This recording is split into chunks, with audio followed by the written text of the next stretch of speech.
एक बार की बात है, वृंदावन में एक संत रहा करते थे। उनका नाम था कल्याण। बांके बिहारी जी के परम भक्त थे। एक बार उनके पास एक सेठ आया। अब था तो सेठ, लेकिन कुछ समय से उसका व्यापार ठीक नहीं चल रहा था। उसको व्यापार में बहुत नुकसान हो रहा था। अब वो सेठ उन संत के पास गया और उनको अपनी सारी व्यथा बताई और कहा, महाराज आप कोई उपाय करिए।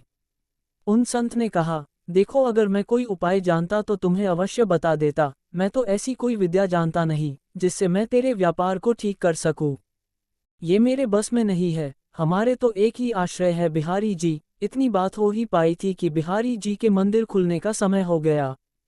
अब उस संत ने कहा, तू चल मेरे साथ। ऐसा कहकर वो संत उसे बिहारी जी के मंदिर में ले आए और अपने हाथ को बिहारी जी की ओर करते हुए उस सेठ को बोले, तुझे जो कुछ मांगना है, जो कुछ कहना है, इनसे कह दे, ये सबकी कामनाओं को पूर्ण कर देते हैं। अब वो सेठ बिहारी जी से प्रार्थना करने लगा।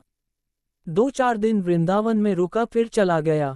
कुछ समय बाद उसका सारा व्यापार धीरे धीरे ठीक हो गया। फिर वो समय समय पर वृंदावन आने लगा, बिहारी जी का धन्यवाद करता।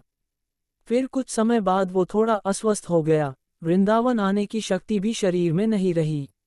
लेकिन उसका एक जानकार एक बार वृंदावन की यात्रा पर जा रहा था, तो उसको बड़ी प्रसन्नता हुई कि ये बिहारी जी का दर्शन करने जा रहा है। तो उसने उसे कुछ पैसे दिए, 750 रुपये, और कहा कि ये धन तू बिहारी जी की सेवा में लगा देना और उनको पोशाक धारण करवा देना। अब बात तो बहुत पुरानी है ये। अब वो भक्त जब वृंदावन आया तो उसने बिहारी जी के लिए पोशाक बनवाई और उनको भोग भी लगवाया। लेकिन इन सब व्यवस्था में धन थोड़ा ज्यादा खर्च हो गया। लेकिन उस भक्त ने सोचा कि चलो कोई बात नहीं, थोड़ी सेवा बिहारी जी की हमसे बन गई, कोई बात नहीं। लेकिन हमारे बिहारी जी तो बड़े नटखट है ही। अब इधर मंदिर बंद हुआ तो हमारे बिहारी जी रात को उस सेठ के स्वप्न में पहुंच गए। अब सेठ स्वप्न में बिहारी जी की उस त्रिभुवन मोहिनी मुस्कान का दर्शन कर रहा है। उस सेठ को स्वप्न में ही बिहारी जी ने कहा, तुमने जो मेरे लिए सेवा भेजी थी वो मैंने स्वीकार की, लेकिन उस सेवा में 249 रुपये ज्यादा लगे हैं। तुम उस भक्त को ये रुपया लौटा देना। ऐसा कहकर बिहारी जी अंतर्ध्यान हो गए।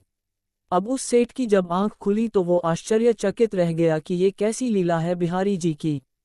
अब वो सेठ जल्द से जल्द उस भक्त के घर पहुंच गया, तो उसको पता चला कि वो तो शाम को आएंगे। जब शाम को वो भक्त घर आया तो सेठ ने उसको सारी बात बताई, तो वो भक्त आश्चर्यचकित रह गया कि ये बात तो मैं ही जानता था, और तो मैंने किसी को बताई भी नहीं।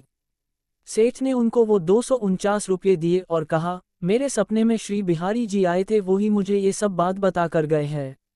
ये लीला देखकर वो भक्त खुशी से मुस्कुराने लगा और बोला, जय हो बिहारी जी की, इस कलयुग में भी बिहारी जी की ऐसी लीला। तो भक्तों ऐसे हैं हमारे बिहारी जी, ये किसी का कर्ज किसी के ऊपर नहीं रहने देते।